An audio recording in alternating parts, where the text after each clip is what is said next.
ঘোষণাপত্র আর সনদ কিন্তু দুটো আলাদা জিনিস। ঘোষণাপত্রটা হচ্ছে এই গণঅভ্যুত্থানের একটা স্বীকৃতির মতো একটা দুই পাতার মধ্যে গণঅভ্যুত্থানটার প্রেক্ষাপট এবং ভবিষ্যতে বাংলাদেশের রূপরেখা সেখানে থাকবে। সনদটা হচ্ছে সংস্কারের সাথে সম্পর্কিত ব্যাপার। এখন যে সংস্কার নিয়ে যে সমস্ত আলাপ হচ্ছে তার মধ্যে কোন কোন ব্যাপারগুলোতে রাজনৈতিক দল একমত হচ্ছে, সেটা কিভাবে বাস্তবায়ন হবে, এইটা আসবে সনদের মধ্যে।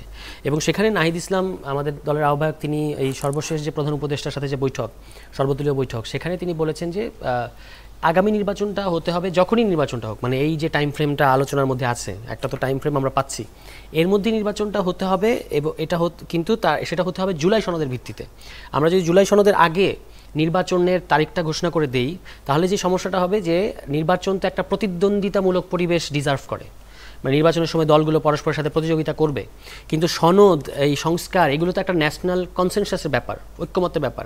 ফলে আপনি নির্বাচনের তারিখটা আগেই ঘোষণা করে দিলে আপনি একটা প্রতিদ্বন্দ্বিতাময় পরিস্থিতি চলে যাবেন। তখন দলগুলো আর এই যে একসাথে বসে একটা ন্যাশনাল অভিমুখ ঠিক করছে, এটা তখন আর হবে না।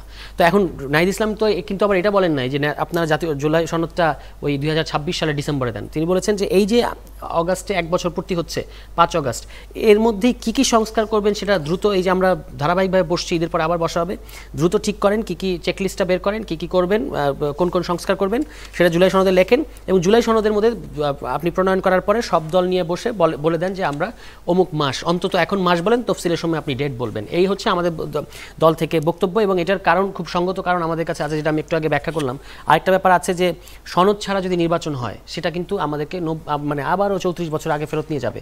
এটা আমরা চাই না। আমরা চাই যে ন্যূনতম সংস্কার, যেটা মৌলিক সংস্কার, ন্যূনতম সংস্কার মৌলিক সংস্কার এখন একই ব্যাপার, এটা হয়ে তারপর নির্বাচনের দিকে যাক ওই টাইম ফ্রেমের মধ্যেই। এবং এখন তো গতকালেও বৈঠক হলো, সেখানে সব দল ছিল, আমাদের দলের পক্ষ থেকে আমিও ছিলাম। সেখানে কিন্তু সবাই খুবই আন্তরিক, মানে প্রত্যেকটা দলই। কিছু টেকনিক্যাল ভিন্নমত আছে বিভিন্ন বিষয়ে, কিন্তু 70 অনুচ্ছেদ কেমন হবে, সংসদে নারী আসনের ব্যাপারটা কী হবে, স্থায়ী কমিটিগুলো বিরোধী দলের কাছে থাকবে কিনা, এই সমস্ত ইস্যুতে কিন্তু দলগুলো প্রায় কাছাকাছি আছে এবং মোটামুটি খুব ফ্রুটফুল আলোচনা হয়েছে।